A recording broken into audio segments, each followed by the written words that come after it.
So thank you for participating in this exciting webinar. I would like to introduce Dr. Gregory Schears. I've known Dr. Schears for over a decade and have attended many of his presentations, and he's an excellent speaker and passionate about improving the vascular access experience. Dr. Schears is a pediatric intensivist and anesthesiologist with a long-standing interest in reducing patient complications and improving our approach to vascular access. He did his pediatric residency at St. Louis Children's Hospital, his anesthesia residency, pediatric anesthesia fellowship, and pediatric critical care fellowship at Johns Hopkins. He worked at the Children's Hospital of Philadelphia for 5 years and was recruited to the Mayo Clinic in 2001 to head the ECMO service. Dr. Schears has been a champion for IV teams and has been integral in developing protocol construction for best practices. For over 28 years, he has given hundreds of individual, local, national, and international educational sessions related to vascular access. And now I would like to turn the program over to Dr. Schears.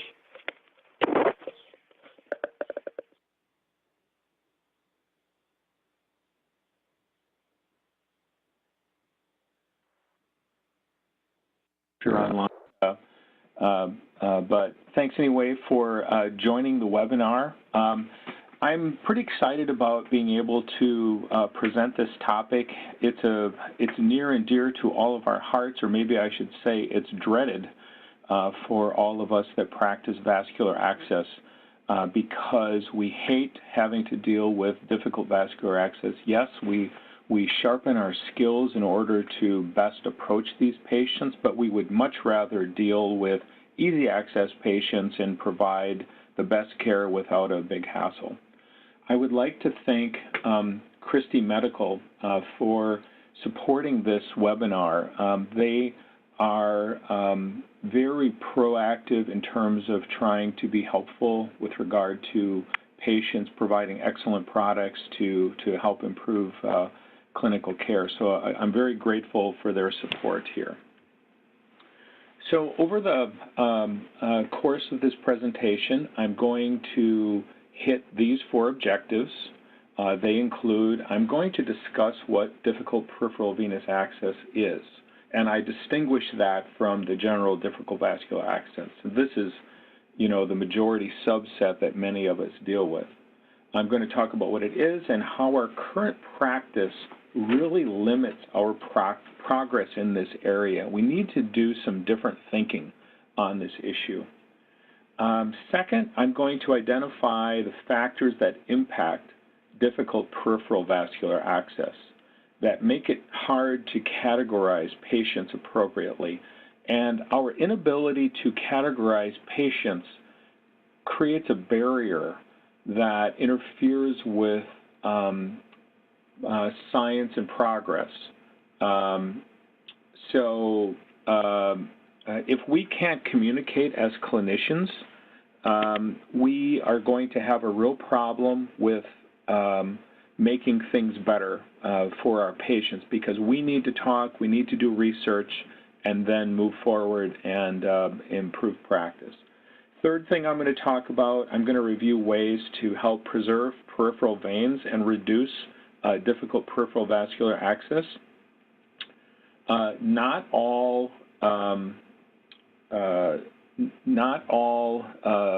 difficult peripheral access is iatrogenic in nature. Some may be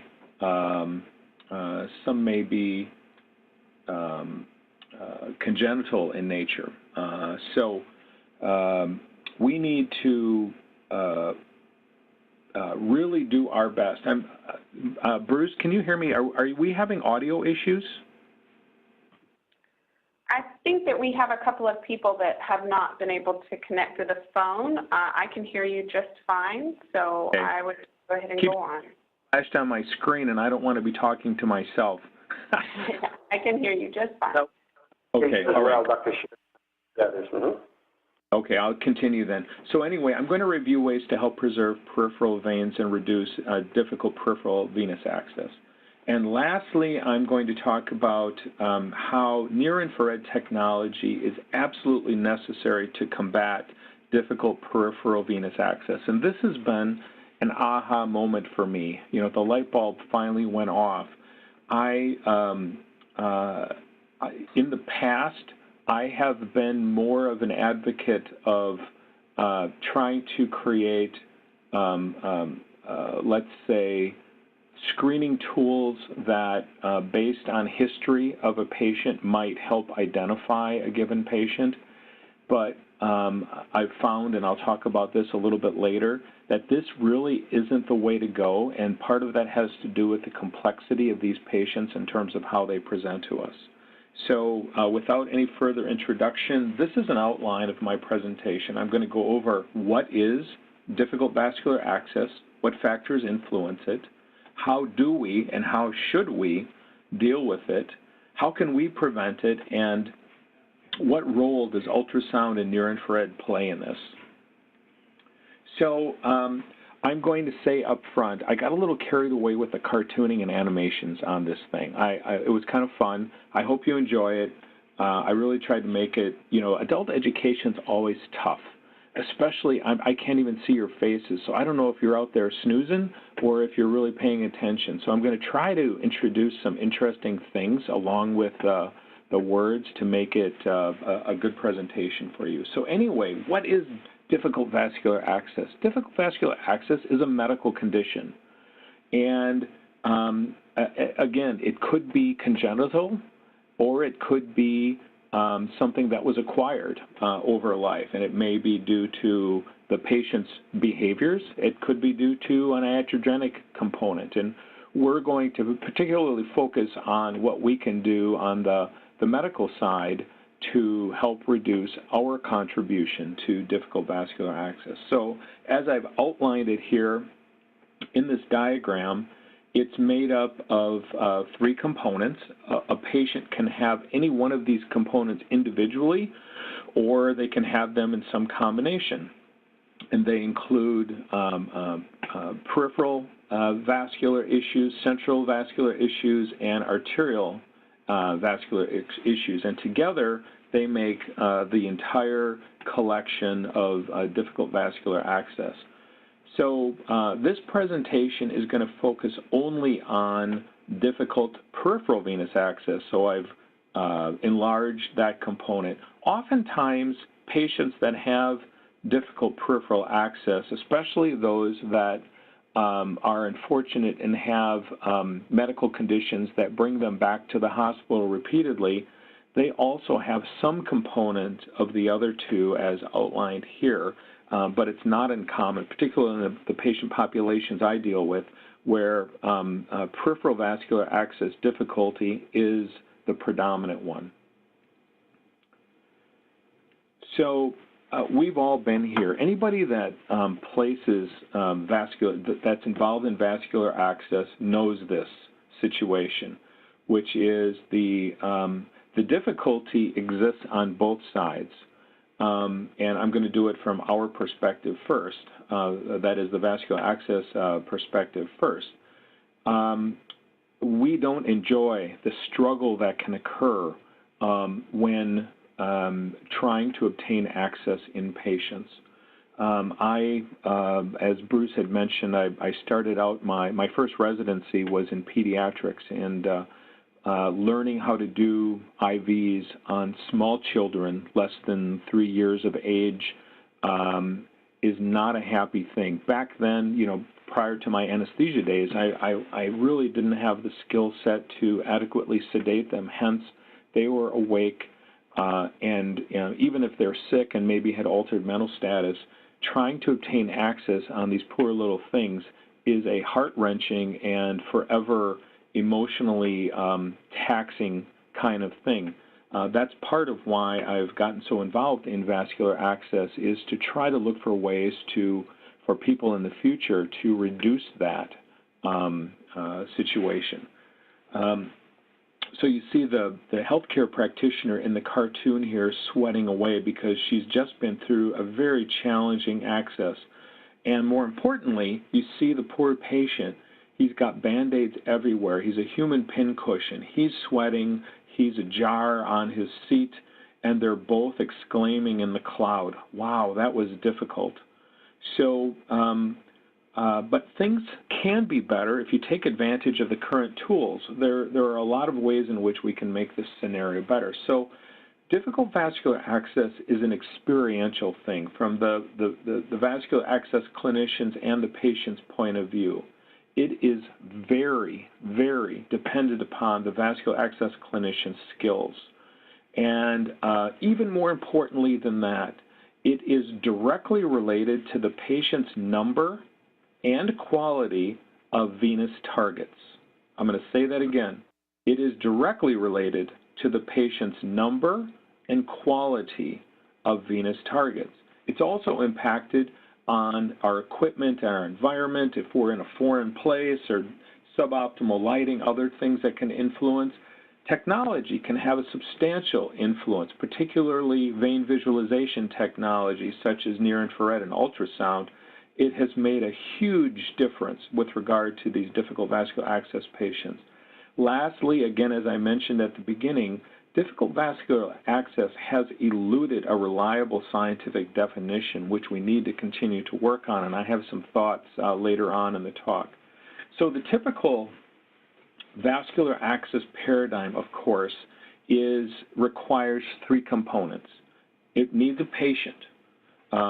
There's got to be a clinician, and then the equipment that is brought to bear in order to achieve access. Now, we all have our own skills and comfort with various tools.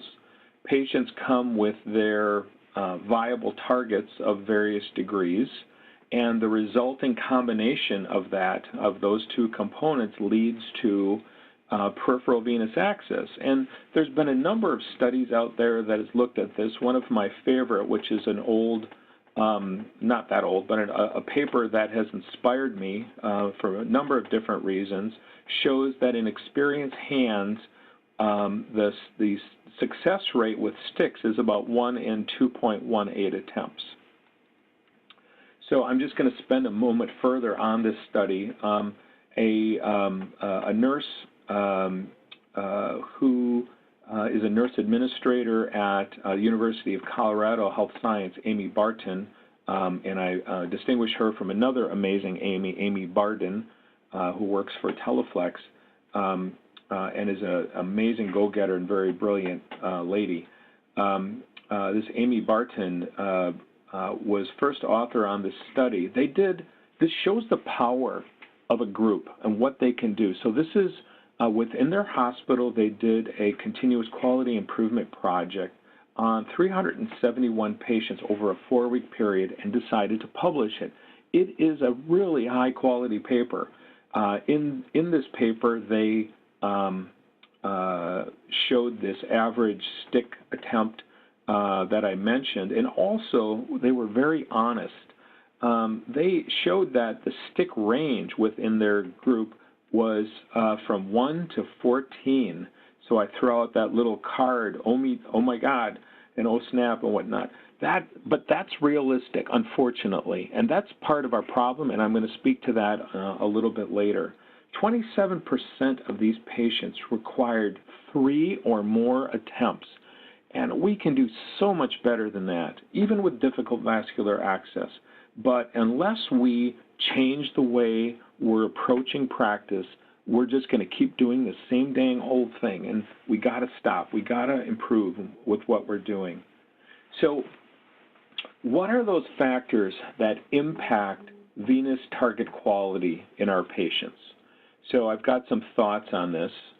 There are some sort of fixed things that we're not going to be able to do anything about. The patient's underlying genetics, regardless of their BMI, some patients have good veins or they have terrible veins. They could be skinny as they can be and they still have no peripheral veins that are obvious. Age has an impact at the extremes of age, either with the little ones, they might be chubby little cherubs, or the very elderly have amazing tissue paper-like fragile veins that are difficult to access. And then lastly, patients of color, especially with dark tones, sometimes it can be really difficult to distinguish veins on their skin, so they can be an additional challenge. Other things that impact the quality of venous targets include a patient's BMI, and this has been demonstrated several times in studies. Underlying medical conditions can have an impact, both directly, like diabetes, in terms of the quality of the veins and fragility, and also just with any medical condition that brings them into the hospital or requiring access regularly.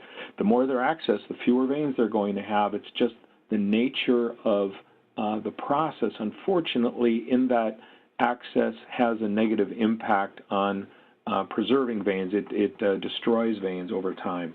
Lastly, a person's activity level can have an impact on the quality of their veins, and it seems like patients with increased physical activity and maybe increased cardiac output develop larger numbers of veins, and certainly they're more obvious when we see them.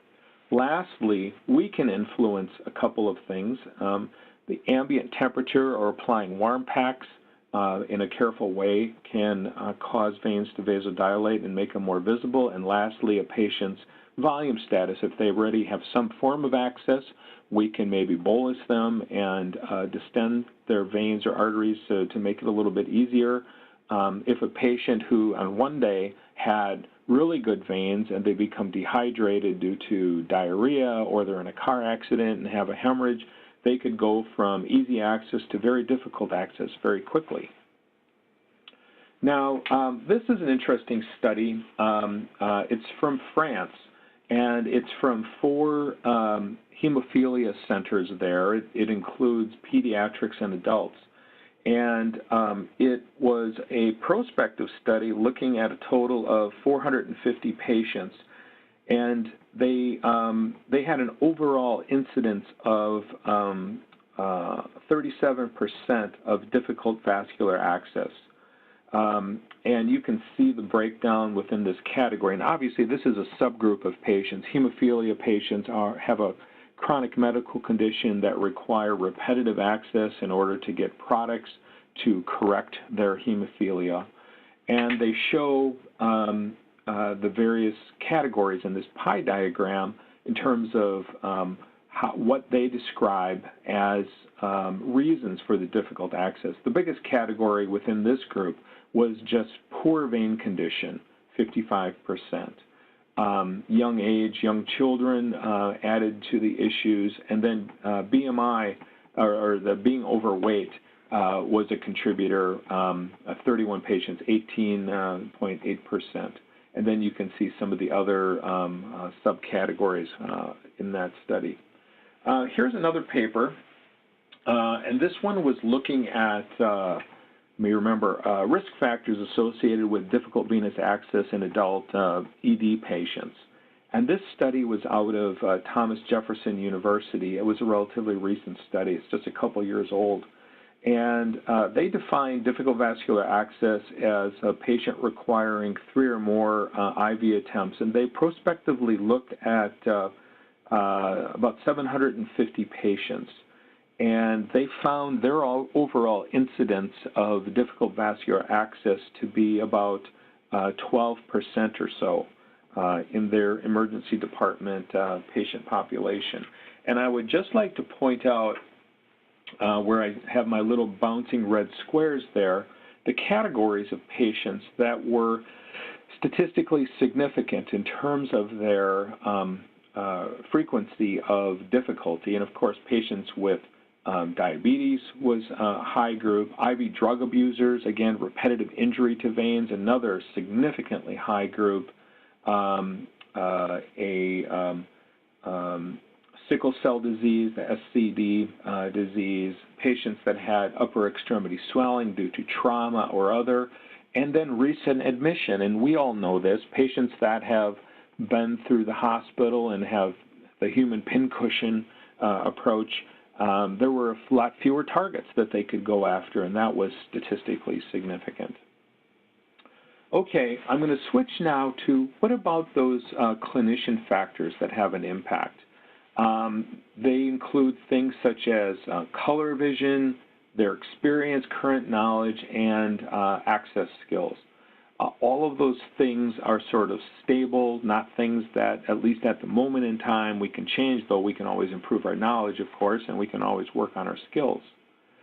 And then there are other things that may vary at a given time. Patient cooperation could have an impact. Our own personal fatigue, if we're having to start an IV after having worked a full shift or being up all night or something like that. Also, maybe we're not wearing our glasses or we haven't corrected our vision recently. Maybe we're under distress because of issues at home, so our mental state's not quite right. Or maybe we're having to do it in an odd location and we just don't have the things that we need. Lastly, we're always under time pressure. It seems like it gets worse all the time. We've got more things to do, less time to do it, and so maybe that's weighing in on us and we're not performing quite as well. Last but not least, we can't exclude luck. You know, some days you just can't miss, and other days it's a little bit more challenging. That's the reality of practice, so that's definitely a component as well that impacts our access. If you look at the typical clinician out there that is not maybe immersed in vascular access like many of us, this is a kind of a profile of what their a typical one's skill set might be like. I find, you know, maybe they have only average tactile sense, they have limited experience because oftentimes venous access is delegated to the least experienced person. I never really got that, but it happens all the time. And oftentimes they have little or no experience with ultrasound or near-infrared. So cream of the crop, modern vascular access skill set, this is what you know, most of us are really trying to shoot for. We've corrected our vision. Many times I see vascular access people have a very refined tactile sense. They, of course, have experience. They stay up to date with the literature, and they develop their skill sets around ultrasound and near-infrared to bring all the tools to bear they can to help out patients. So with regard to access equipment factors, any of you that have gone through a catheter change, a peripheral IV catheter change within your institution will appreciate this phenomenon, which is it doesn't feel quite right and maybe your stick success won't be quite there. The reason for that is each needle, each manufacturer, and each catheter has certain features that may be different from another one. The sharpness of the needle, catheter materials may be stiffer or not.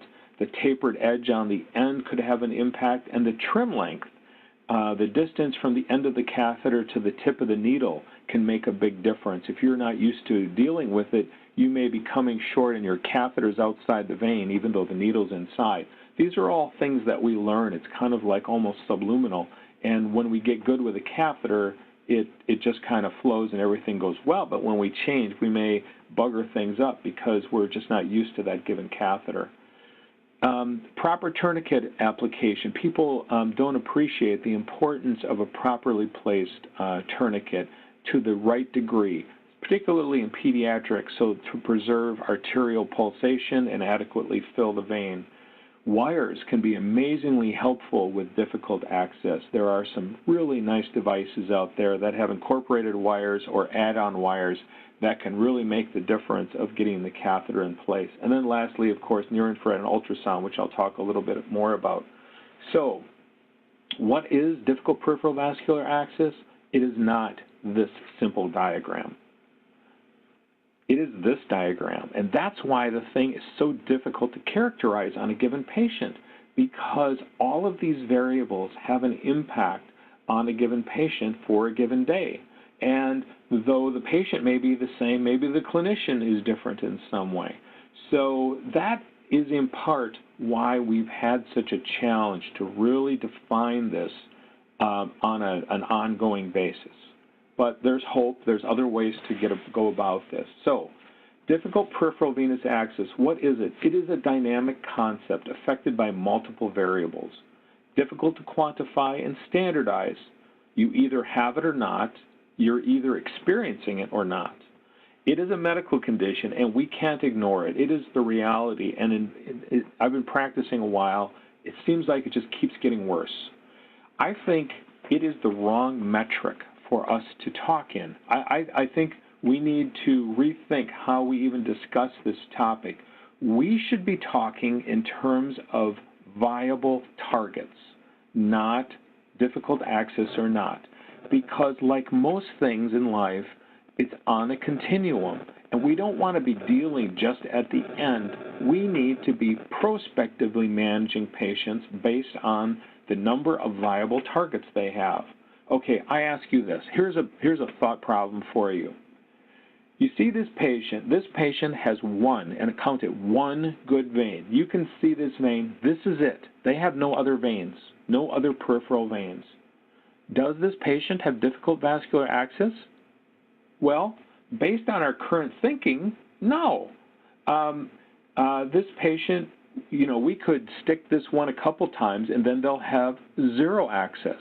But is that the way we really should be approaching it? I think not. We must stop thinking in terms of whether or not we can access.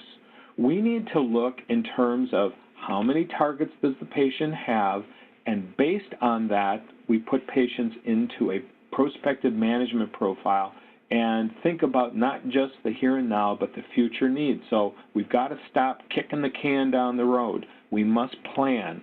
We must assess and prospectively manage our patients. So here's an interesting study. This is an adult study, and they attempted to do like Kenyan did. Kenyan study, excellent study. We've probably all looked at it in pediatrics, trying to predict difficult vascular access.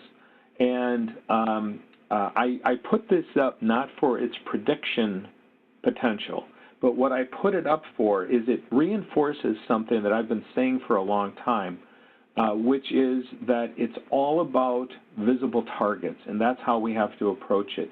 So if you're going to characterize difficult vascular access, it is directly correlated in my little red square with palpability of target vein, visibility of target vein, history of difficult IV access, and then a couple other things, unplanned indication, and then small vessel size.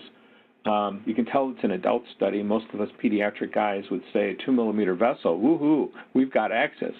We've got a target. So anyway, this study is nice in that it's supportive of the fact that you need these targets in order to go after the patient. Here's another study, and it was run. This is another study from France. It's a collaborative study from multiple centers run out of an emergency department, and serially they looked at, I think it was just short of 600 patients, and it was a prospective observational study, and they wanted to predict venous access difficulty within their population. They found their definition was failure rate of IV access with one attempt. Maybe that's a little on the light side, I don't know, but that's what they used, and it talks to the difficulty of us defining this problem. They had an overall quantification of difficulty of 21% of their patient population. As you can see from the graph before you, when they were judged to have poor veins, they had a higher rate of overall failure than if they were judged to have good veins. Again, going along with this idea of quality targets versus not. And again, also within this same study, they reinforced the idea that we all experience, which is the impact of obesity and how it biases a given patient towards being difficult vascular access. Interestingly, if you apply a concave hyperbolic curve, you see that as the patient's weight grows, the higher the rate of difficulty is. Again, no surprise there, but an interesting kind of observation. So how should we deal with difficult peripheral venous access? I mentioned before that excellent study by Kenyan and others and other people that have worked on these predictive models. And my read on all of that is, you know, it's good work, and, you know, I've wanted to try to apply those in the clinical realm, but the problem is if you look at the sensitivity and specificity of these studies, the sensitivity, the ability to predict the disease state when somebody has the disease state often are not very high. As a matter of fact, there was an editorial in one of the anesthesia journals related to a very similar problem, which is difficult airway. And just like with difficult venous access, with difficult airways, the problem is that the sensitivity with these studies is only about 50% many of the time, which is a coin flip. And we as practitioners, we need something that's real at the time we're taking care of patients, not something that we're going to miss half our patients. So I don't think predictive models are going to cover the broad, inhomogeneous group of patients that we have to really allow us to apply an algorithm in a meaningful way. So then how should we deal with difficult peripheral venous access? I'll tell you, this is not how we should be dealing with it, but this is hospital policy. I mean, it says difficult access, you say, no problem. We're all willing to give it at least 2 or 3 tries. I think that is nuts. You know, if somebody of reasonable skill misses a couple times, you've got to call out the expert, the real expert, somebody that's got full skills to bear, and truthfully, the patient should have been pre-assessed and then gone down the pathway. But if you've gotten into a couple misses, let's not rotate through the whole unit and see, well, let me give it a shot. That is so unfair to the patient. Maybe you as an individual, you only suffer a couple sticks, but from the patient's perspective, oh my goodness, this is wrong. So let's not do that same approach and just do more sticks or call for the quote-unquote local expert who's really not an expert and is just willing to stick a patient a couple times for ego's sake or other. Or let's not bring ultrasound or near-infrared as a last resort. Let's bring them in up front and get the right people doing the job. Also, let's not place PICs or SICs willy-nilly. PIC, of course, everybody knows. SIC, centrally inserted central venous catheter, without assessing and making sure that's the right line for this patient. Both are excellent forms of access, but let's put the right line in the right patient. And I see patients sometimes being transferred care to other facilities like ours in order to get access because they were unable to have the skill set or achieve so in their facility. So again, I'm going to hit the hammer again. We must assess before we do access. We need to understand history and what the patient's access needs are over the duration of their hospitalization or ongoing therapy as they go home.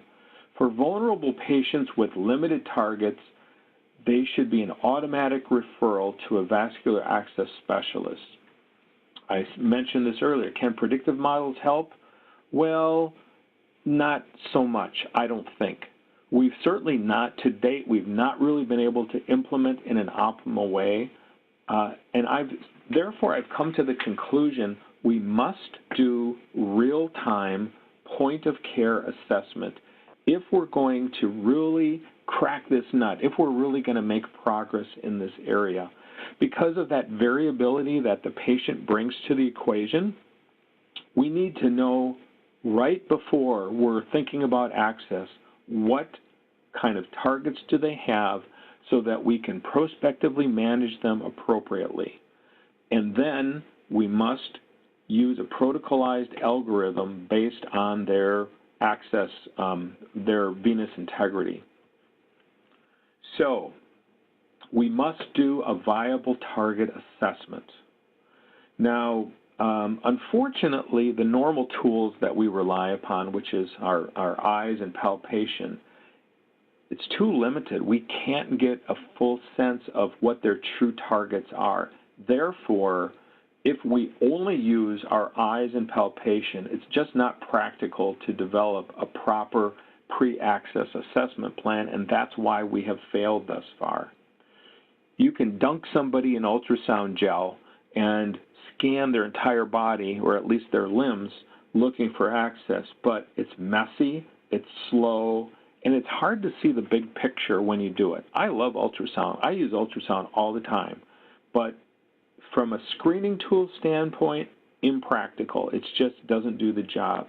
Therefore, by default, near-infrared is the only practical approach that allows timely, comprehensive peripheral venous assessment. If you just think through this argument, it's a no-brainer. There is no other practical way to do this.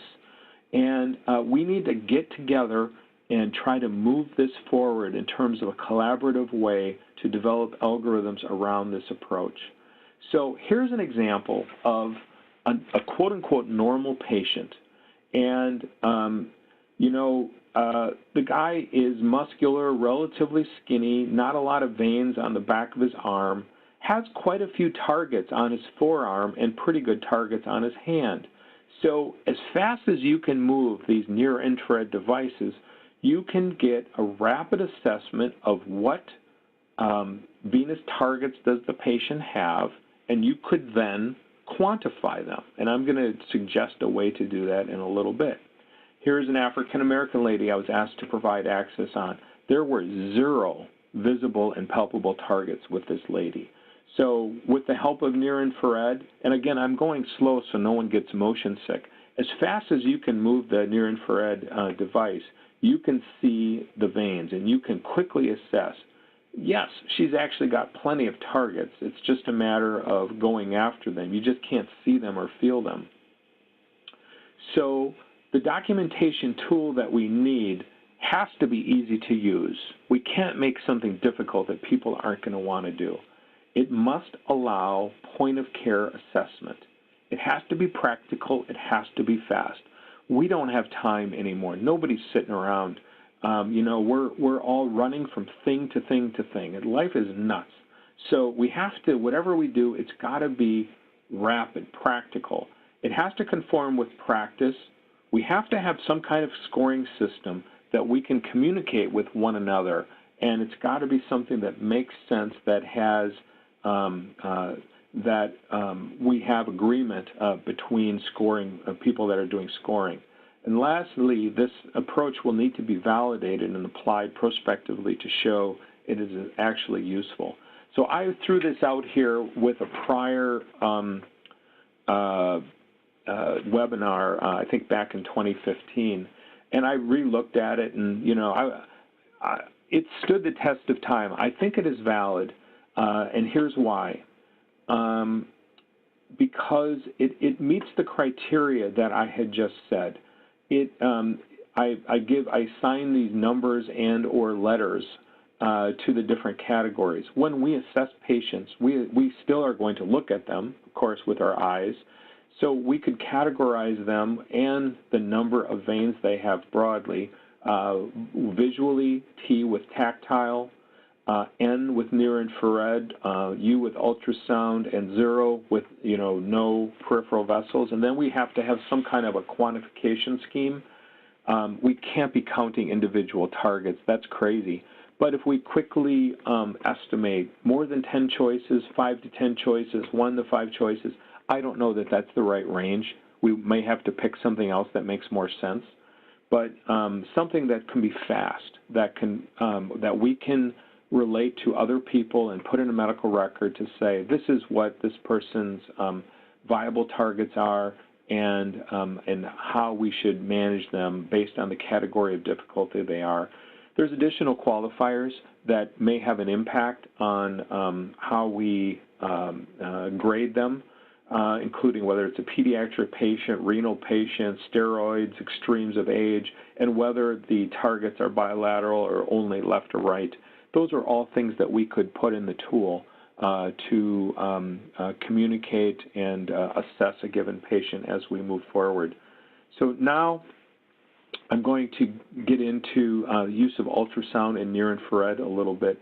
They're complementary technologies. Anybody that thinks they've got it all with just ultrasound is missing 50% of the equation or more. ultrasound is awesome. I've been using ultrasound for all central venous access since 1997 and for difficult peripheral access since 2001. It's a great technology, and it helps us to identify additional viable targets.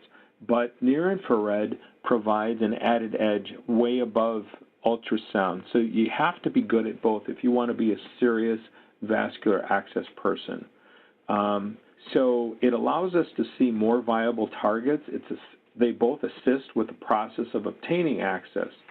Near-infrared has the additional ability to screen for targets, as I just showed you, and also to easily identify valves by simply milking the vein, and I'm going to give you some video examples in a second.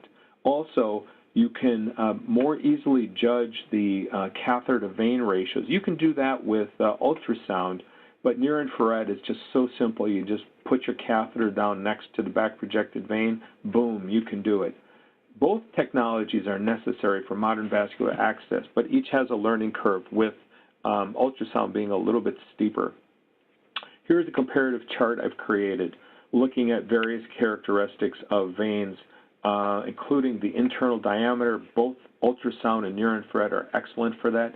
Eyes and palpation just can't do it. You really can't know the internal diameter of the vein, which is what you need to know if you're going to go with current practice and get that 1:3 ratio with catheter to vein. Straightaway, it's hard to know a straightaway with ultrasound. You have to look at both the screen and the patient at the same time. Valve location, I have the darndest time seeing small valves with ultrasound. It's very, very difficult. Near-infrared, it's so simple. Venous obstruction, both are really good for that. Venous flow, both can be good for it, but it depends if you have a sophisticated enough device to get Doppler or other on your ultrasound. And lastly, the catheter to the tip positioning, which is very important, can't really do it well with ultrasound. You need near-infrared. So again, by default, near-infrared is a necessary tool. So can we prevent difficult peripheral venous access? Yes, at least for those caused iatrogenically. So unfortunately, thus far, we have limited data on the natural history of access or attempted access veins, though we can draw some conclusions based on patients that we see. We don't typically follow patients prospectively, nor do we look at recannulated veins in terms of what their progress is. And this is going to be a pet project of mine that I'm going to try to add some data to the literature. Experience would suggest that incremental target loss occurs with repetitive access. At the extreme, you've got your IV drug abusers that have zero access. Some of that could be injury from whatever they're injecting, but certainly injury to the vessel itself, we know with our own patients, causes loss of veins.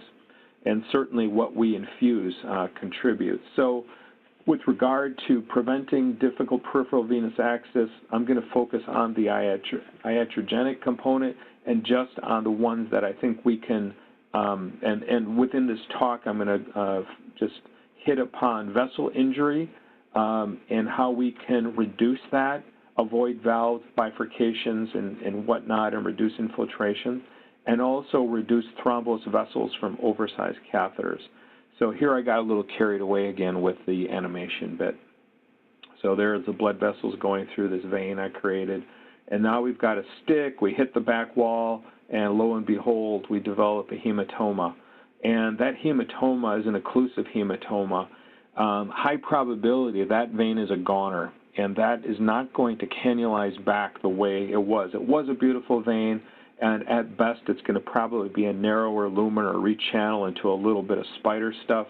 And so what was once a good vein is a lost forever vein.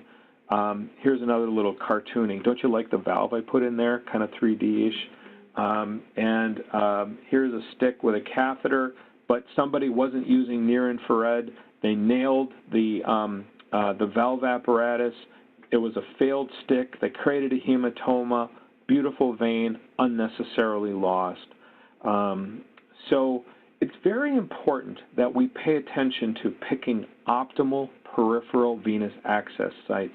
Here are some examples of what veins can look like. A nice straightaway in the center with a valve, on the right, a bifurcated vein and a valve, and you never really know where the valves are. I've tried to look for any common thread. There's always a valve somewhere with a bifurcation. You just don't know where. It can be before or in one of the branches. And then lastly, the tortuosities. The problem is we often can't see anything above the dotted line. We have a sense of, a part of the vein, but we can't see the full thing. So we put in our catheters, and we may inappropriately place them too close to a bifurcation or a tortuosity, and that's going to bias towards an infiltration because the skin's not like metal, and there's going to be repetitive movement of the catheter, which could lead to a puncture and injury to the endothelium. So either they're going to complain of phlebitis due to that endothelial injury, or there could be an outright puncture and infiltration. So we don't want the two situations on either side. We want to have our catheters right down the dead center of a straight vessel away from a valve. But how the heck are we going to do that? Again, near-infrared comes to the rescue here because it's so easy. Do you see where I'm pointing there? There is a valve right there that's preventing the blood from refluxing back in that vein. It's as easy as that. You hold on the distal part of the vein, you milk it, and you can find valves in a fraction of a second. There is nothing easier. And consequently, you can plan where you're going to place your catheter. This guy, he had a BMI of like 45. He said he was a multiple stick fellow and that nobody ever gets access in less than 3 to 5 sticks. I got an IV in him, 1 stick, no problem, and I was able to place it away from that valve. That thing lasted for 5 days without a problem, and it's with no complications. So we've got to be smarter with our site choice. So what does that mean? So again, we scan the vein. There's the valve right there. You see it beautifully. It's where the blood comes back and stops. That's where the valve is existing. And so for that patient, if you're going to plan placement of your catheter, there's the wrist. Obviously, you're not going to put anything near the wrist. INS has taught us that, and experience has taught to stay away from joints. And we know where the valve is. It's located in that spot thanks to near-infrared. So we're going to place our catheter tip away from the valve, allow for some degree of movement of the catheter, which it will because, again, the skin is not steel, and there is movement of the skin independent of the vein, depending on the connective tissue in between. And we want to have the J-loop far enough away from the wrist, so if the patient's moving their wrist, they're not bumping into their IV. And there we'll have a nicely placed forearm peripheral IV. What about catheter-to-vein ratio? Another really important concept that we're hearing more and more about. Again, excuse the diagram, but it was really fun to do, figure out how to do this. So here we go. We've got a nice-sized vein. We've got the red cells cruising by, and we have a very low catheter-to-vein ratio. Relative to the size of the vein, the catheter is very small. We got to think in terms of the smallest possible peripheral IV we can get away with. You can transfuse through a 24. I'm not saying put 24s in adults generally, but we can often get away with 22s. And rarely do we need more than a 20-gauge IV in an adult. Okay, if you're in the OR, you've got a really big case, high blood loss, different situation, but that's a very low percentage. So we need to think about vein preservation. We need to think about the smallest possible IV catheter we can get away with. This is what happens when you don't do this. Here's the cartoon. You know, the blood's going to flow through for a little while, and then you're going to get, thanks to either injury directly related to the cannulation and other, you're going to get a thrombus formation.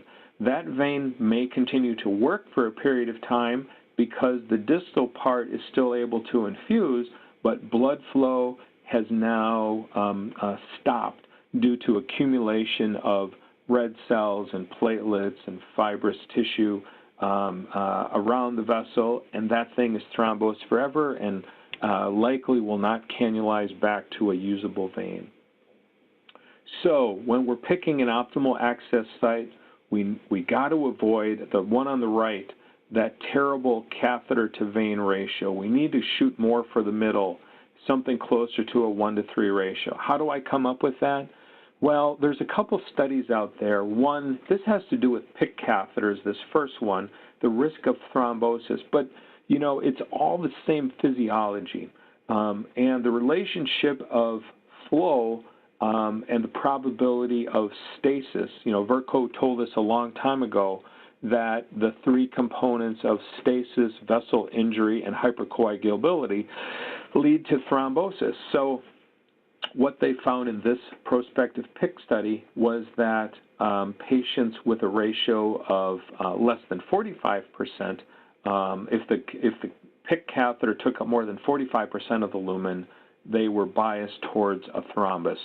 And then this Tom Nifong study, which is a lab-based study, looked at flow associated with occluding the lumen at various levels, and it was really more at about a third of the internal diameter of the lumen where there was an inflection point where you started to see reduction in flow. So I think what we need to try to shoot for is about a catheter 1/3 the size of the lumen. But how the heck do you practically do that? You know, you can see that there's a vein there in this guy's hand, but the problem is, what is the internal lumen size? You have no idea. And that's with a visible vein. So palpable vein, it's impossible. You could put a catheter up there, but you just can't know what that is relative to it. So all you have to do is put near-infrared on there, and you can easily see, because the back projection is exactly the width of the vessel. So you can put it there, you can lay down your catheter, and you can approximate 1/3 of the size of the vessel lumen by just laying it down. Easy as it possibly could be. So optimal catheter to vein ratio, it's difficult to estimate with your eyes. Palpation, it's even more difficult. Ultrasound, no doubt, is very good at it. If you have an ultrasound machine that's got calipers on it, you can be very precise.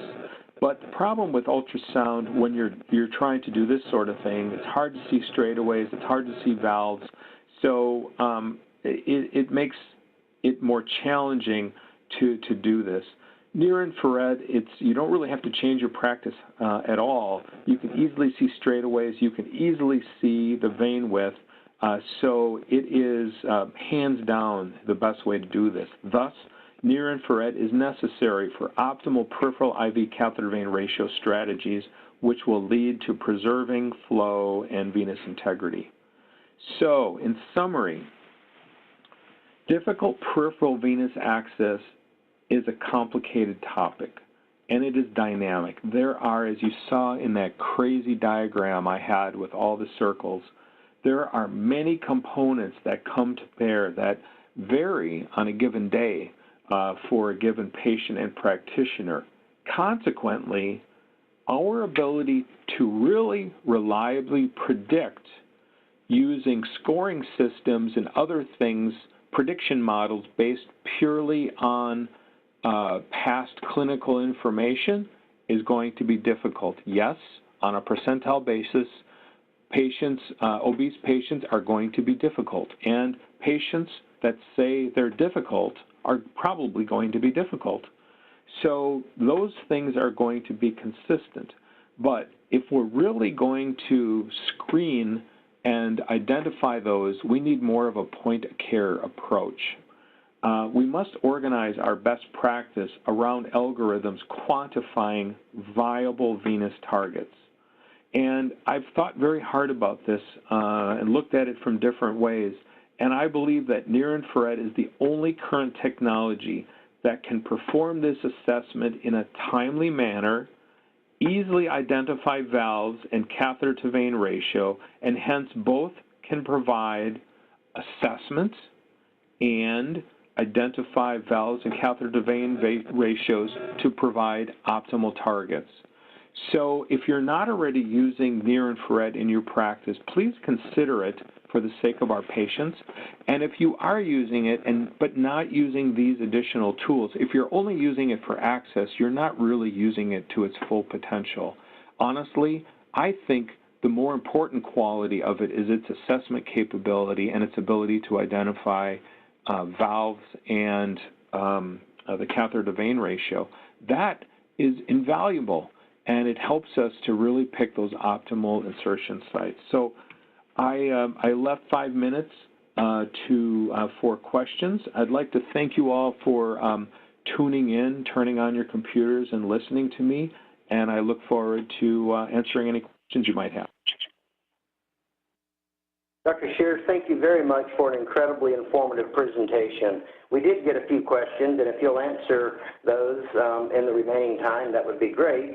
One of the questions that came in, does the near-infrared devices work well on edematous patients? Yes. Edematous patients, just like obese patients, it works similarly. Near-infrared, if you use reflective technology, which are the best devices out there, what I mean by that is you can't see near-infrared with your eyes. So near-infrared goes down, gets absorbed by the hemoglobin in the vein.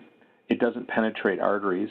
It goes down into the vein, and then what doesn't get absorbed gets reflected back, and then the machine back projects a visible image onto the skin. So that's how it works.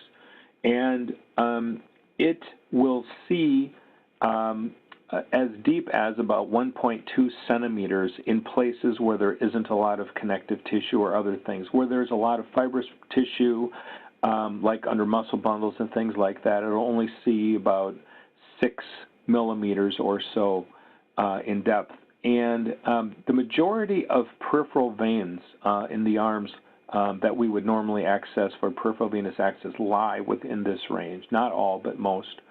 And so whether a patient's obese and you're looking through adipose tissue, or you have an edematous patient, so you're looking through water, it'll work in both cases.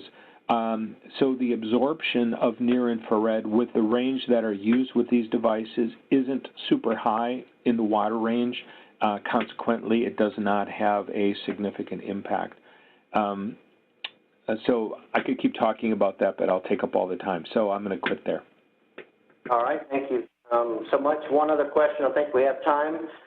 We recently got a near-infrared device. On those patients that I cannot see or palpate a vein, I have a hard time trusting the device. Do you have any advice? Yes, well, you know, the majority of the time, the device is going to just give you the right information.